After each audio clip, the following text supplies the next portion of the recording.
Bienvenue dans ce nouvel épisode de Pour la faire courte, cette fois en version longue, et aujourd'hui on vous emmène en voyage vers une galaxie lointaine, très lointaine.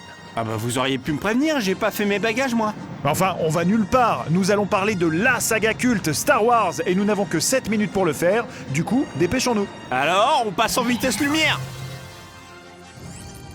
Star Wars, en 2 mots, c'est une histoire de guerre galactique saupoudrée de chevaliers et de princesses sur fond de lutte du bien contre le mal. C'est ce qu'on appelle un space opéra. Oui, c'est ça. Bah vous me surprenez parfois. Bah j'ai quelques notions. Et celui qui a renouvelé ce genre, un peu cliché à l'époque, en y intégrant des personnages bien plus complexes et une vision de l'univers plus nuancée, c'est le génialissime George Lucas. Et là où il est très fort, le George, c'est que dès le départ, il avait imaginé pas moins de 9 films découpés en 3 trilogies. Ah ça fait des bonnes journées. Je vous le fais pas dire, et attention, c'est là que ça se complique. Il y a d'abord une première trilogie sortie entre 1977 et 1983, puis une seconde entre 1999 et 2005, qu'on appelle prélogie, puisque l'histoire qu'elle raconte se déroule avant les événements de la première trilogie. Vous me suivez ? Oui. Et enfin, la dernière trilogie, qui est la suite de la première trilogie, a débuté en 2015 et se termine là, le 18 décembre 2019, avec la sortie du tout dernier film de cette saga, Star Wars, l'ascension de Skywalker. Vous me semblez bien excité. Bah oui, rendez-vous compte, c'est la fin d'une épopée cinématographique débutée il y a plus de 40 ans et qui a révolutionné le genre, les techniques d'effets spéciaux et créé de nombreuses icônes de la pop culture. Et ça raconte quoi ?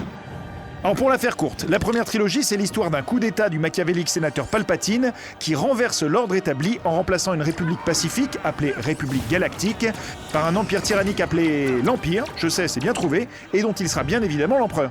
Ah oui, comme le truc avec les pingouins. Non, ça c'est la marche de l'empereur et ce sont des manchots. Je peux continuer ? Après vous. Merci. Dans les 3 premiers épisodes, nous suivons aussi le destin d'Anakin Skywalker, un jeune garçon plutôt doué pour le pilotage, qui suivra une formation de chevalier Jedi et qui tombera amoureux de la reine Padmé Amidala.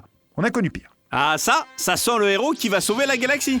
Alors oui, mais non. Il va lui aussi se faire manipuler par l'empereur Palpatine. Il va devenir son apprenti, passer du côté obscur de la Force, tuer ses anciens alliés Jedi et faire régner la terreur sous un nouveau nom, Dark Vador. Mais c'est terrible.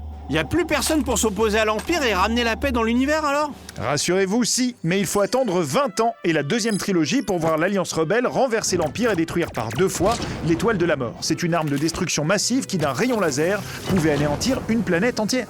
Ça fait froid dans le dos, hein. Et qui doit-on féliciter ?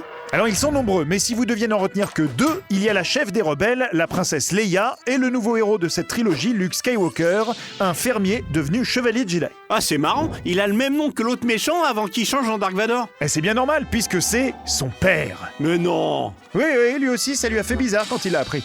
Et donc l'Empire est détruit et la paix est revenue dans toute la galaxie. Malheureusement, non. Dans la 3e trilogie qui se passe 30 ans plus tard, Luke Skywalker a disparu et avec lui l'espoir d'une paix durable. Une nouvelle organisation du mal appelée le Premier Ordre est dirigée par le suprême leader Snoke et son apprenti Kylo Ren sème la terreur dans tout l'univers. L'espoir naît alors d'une jeune femme qui s'appelle Rey. Odile de Rey. Non, là vraiment aucun rapport, faites un effort. Rey donc rejoint la résistance dirigée par la générale Leia Organa. Elle retrouve Luke Skywalker paumé sur une île avec des porgs et elle développe ses pouvoirs de Jedi qui, on l'espère, lui permettront de vaincre le puissant Kylo Ren. Kylo Ren qui, au passage, a pris le pouvoir en tuant son mentor, le suprême leader Snoke, un grand classique dans cette saga. J'ai hâte de connaître la suite. J'ai toujours voulu être un Jedi moi aussi. Et je doute que vous soyez assez sage pour maîtriser la force. Alors là, vous seriez surpris. J'ai déjà fait de la muscu, figurez-vous.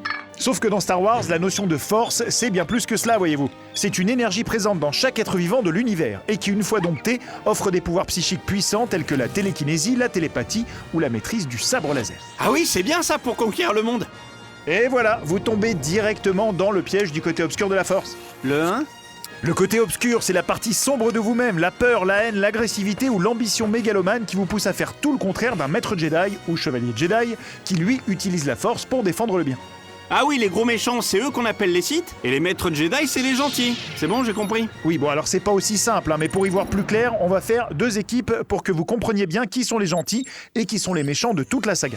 Dans l'équipe des gentils, il y a les membres de la République Galactique, ceux de l'Alliance Rebelle, de la Résistance, les Jedi bien sûr, et les remplaçants. Mais vous m'aviez pas dit qu'Anakin Skywalker avait changé d'équipe à la mi-temps ?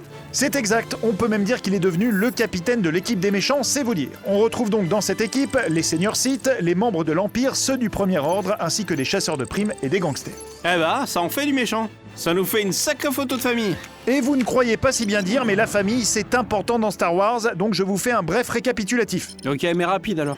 Anakin Skywalker, qui deviendra Dark Vador, s'est marié avec la reine Amidala. De leur union naîtra la princesse Leia et son frère jumeau Luke Skywalker. Jusque-là, c'est assez simple. La princesse Leia, elle, tombera amoureuse du pilote intrépide Han Solo, qui est un ami de son frère Luke et qui traîne toujours avec Chewbacca, un colosse de poils rugissants. Leia et Han auront un fils, Ben Solo, plus connu sous le nom de Kylo Ren, puisque lui aussi est passé du côté obscur de la Force. Comme papy. Maintenant, il y a aussi des liens très forts entre maître et apprenti pour transmettre la maîtrise de la Force. Obi-Wan Kenobi, qui a été le maître d'Anakin puis de Luke avant de se faire tuer par Dark Vador, devenu le disciple de l'empereur Palpatine, alias Dark Sidious. Et cela contraint Luke à continuer sa formation en suivant les conseils de Maître Yoda, un Gremlins vert avec la tête d'Albert Einstein. Vous suivez toujours là où je vais trop vite? Là, vous avez passé la seconde. J'ai presque fini. Ben Solo, le fils de la princesse Leia et de Han Solo, a lui été formé par son oncle Luke Skywalker avant de passer du côté obscur pour devenir Kylo Ren, sous la tutelle du suprême leader Snoke, le méchant au nez de rugbyman. C'est vrai qu'il doit avoir quelques soucis pour se moucher celui-là.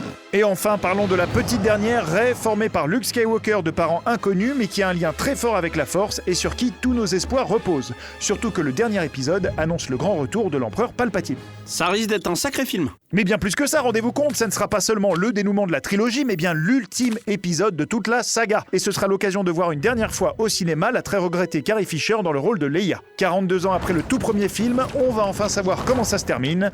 La Résistance arrivera-t-elle à gagner cette bataille épique pour la liberté? Rey va-t-elle résister à l'appel du côté obscur? Et que nous réserve l'alliance maléfique entre Kylo Ren et l'empereur Palpatine? Vous devriez faire des voix de bande-annonce, vous êtes excellent. Et il sort quand? Le 18 décembre au cinéma.